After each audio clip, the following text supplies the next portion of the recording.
Here's an interview from one of our past shows on Rock and Metal Revival. If you're interested in hearing full shows, go to our Facebook page and check out our list of affiliates for times and places where you can hear Rock and Metal Revival.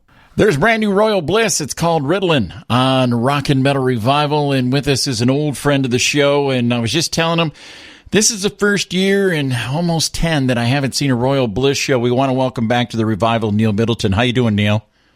Doing great, brother. Thanks for having me. It's like I said, man. 2020. You want to talk about suck? No Royal Bliss show. I mean, I'm usually going to multiple shows, and that's got. I know it's hard on me. It's got to be killing you. Yeah, man. I mean, it's taken away our purpose. You know, this is what we do for a living, and what we do to fulfill our purpose in life. You know, it's like playing music in front of a crowd is what keeps me sane. And so it's been extremely difficult. Like, even to the point where, like, usually most years when I get off tour, the last thing I want to do is go to a concert. Like, I've already been to 300 of them for the year, and the wife always wants to go see a show, and I'm like, no, I want to sit on my couch. But now it's like, I just want to go to a show. I want to go to any concert. You know, of course I'd love to play one, but I also miss seeing live music myself.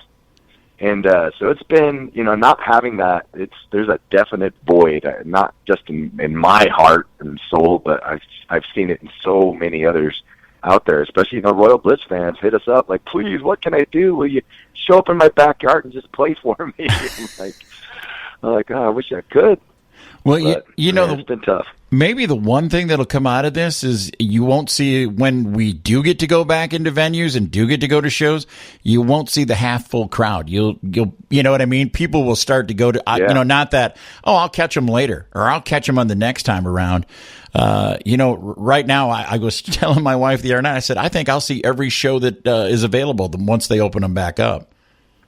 Yeah, I really think there's an opportunity, at least, for live music and rock and roll being a major one, to really make a comeback in this 2021, 2022, where I think there's going to be some amazing music that comes out, and bands that, any band that ever took for granted being on stage, which, some of them do, believe it or not, will never do it again, and appreciate every moment on that stage and being able to play in front of those crowds. So I think you're going to see some amazing shows, amazing music coming very, very soon, and the crowds are going to have that energy like it was the first time they've ever seen the show. It's going to be, I'm really looking forward to it, to the gates being open and just be like, all right, let's go back to normal. It's going to be a phenomenal year.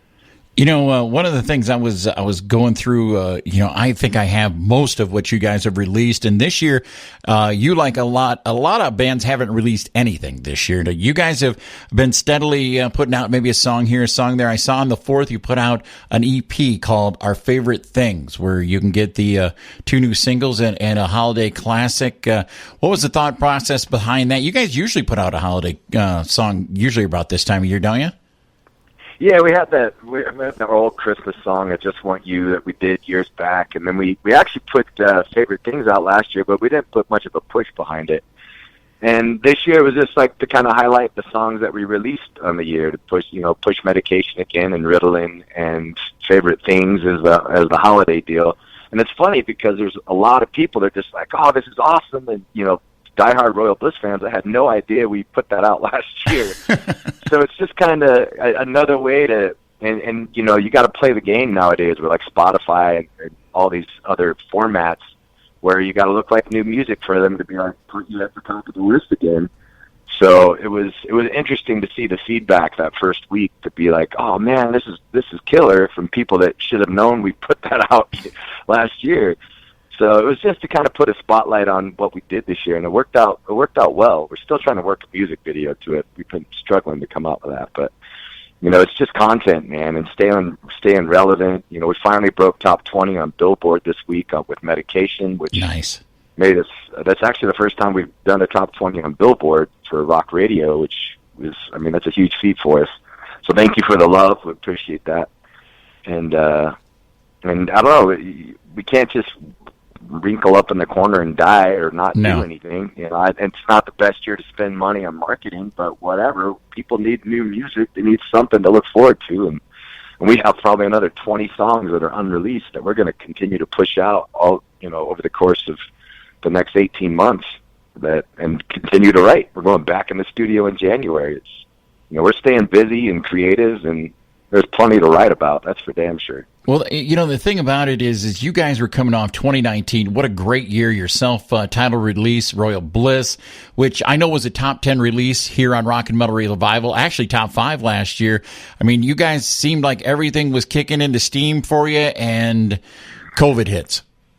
It's like that had to take all the wind out of your sails, but you guys still did release back in February that Feeling Whitney tune. I really kind of dug that, man.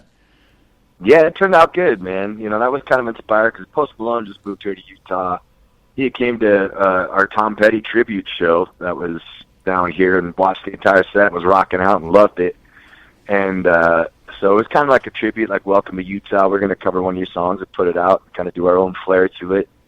And we know he's heard it, but, I don't know. It was just the first song I ever heard of Post Malone was that song, and I really liked it. It was just I heard bits of other kind of his hip hop stuff and more poppy tunes that he'd done, but that one, Feeling Whitney, I remember my buddy sending me that, and I was like, "Whoa, this is Post Malone. This is really cool." So it was fun doing that one, and the fans freaking love it. People have really enjoyed that song, and so it's we just like writing and creating, and whether it's a cover or whether it's a new song, trying to put our own little twist on it and have fun. It keeps us sane in this tough year. But you're right. We were coming one of the busiest year we probably had on record, and we finally broke top 20 on media-based radio with Paranoid. It was the first time ever, and that happened right around March. And we had probably 156 shows booked for the year, all the big festivals. We had Rock USA and Rock Fest out there in Wisconsin, and we are extremely excited about that. We're going to do Oktoberfest up in Green Bay, and then everything, like you said, just the rug got pulled out from underneath us. And then our other job is we own a part of a live music venue and restaurant, so that was shut down too. We had a huge year booked there, so it was just like double whammy for us. Like, crap, what are we going to do? Well, we say in this show all the time, Neil, we tell everybody, hey, your favorite bands aren't on the road, but now's the time to go to the Royal Bliss website and go to your favorite bands' websites and buy the merch. I don't think people understand how much that helps out bands like yourself. Yeah, it's really how we've been able to survive. We were fortunate we signed a record deal in April with all this still going on, and that allowed us to go into, it kind of forced us to go into the studio. We're like, all right, we need a new album. And the label pays to get the album recorded, but it doesn't pay the band to be in the studio. So that was another one of those moments. Well, crap, we kind of have an obligation to do this album. How are we going to pull this off if we don't have any money coming in? And that's when we started doing some live feeds and did some specials with merch and different shirts, and the fans really stepped up. And without them, we wouldn't have been able to do this record that we have to come out next year. And it was strictly based off of merch. So that was it. People going and buying our shirts and hats and hoodies and everything else. And that's been the one thing that's really saved our ass this year is, the people, the fans supporting the bands through merch. And that's, for everything out there, that's the best way that you can possibly support them, is to go to their page and buy a T-shirt. Just one T-shirt helps out. So it's been our saving grace, really, is merchandise. Well, that's outstanding, and I know right now you've got kind of a cool deal going on with your Blissmas raffle, and you got the 12 days of Blissmas. There's some really cool items on there. Yeah, that's the other thing. Luckily, we have some talented guys in the band beyond music. Brian's been creating these really cool, like guitars and mirrors and these really amazing things. And now Jake has built this killer drum clock out of one of his snare heads with drumsticks coming out of the side, and then the Royal Bliss vinyl records from Royal Bliss, and then the clock in the middle. I'm like, where do you guys come up with this? But luckily we have some creative minds outside of the music realm and within the band too. So autographed guitars and shirts and vinyls and old tour socks and things like that. You have to throw in one weird thing.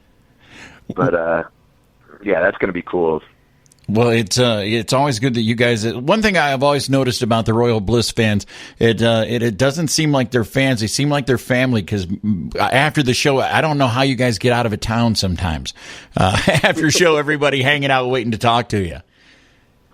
Yeah. I mean, I've always been that way. Where I'm extremely grateful for the people that come and spend their hard-earned money and to come through the door and to buy a T-shirt and support us. And there's so many people who have been supporting us for years and years and years that, I want to go out and talk to everybody. It's like a family reunion in every single town, because we have built these relationships with people that, I want to say thanks and see how everybody's doing. And that's one of the best parts of being in a rock band that, tours as much as we do, is we have these families all over the country that we get to go see. And that's been the tough thing this year, is not being able to really check in with people face to face and give somebody a hug and be like, good to see you. So I can't wait to hit the road again so we can see our family, man.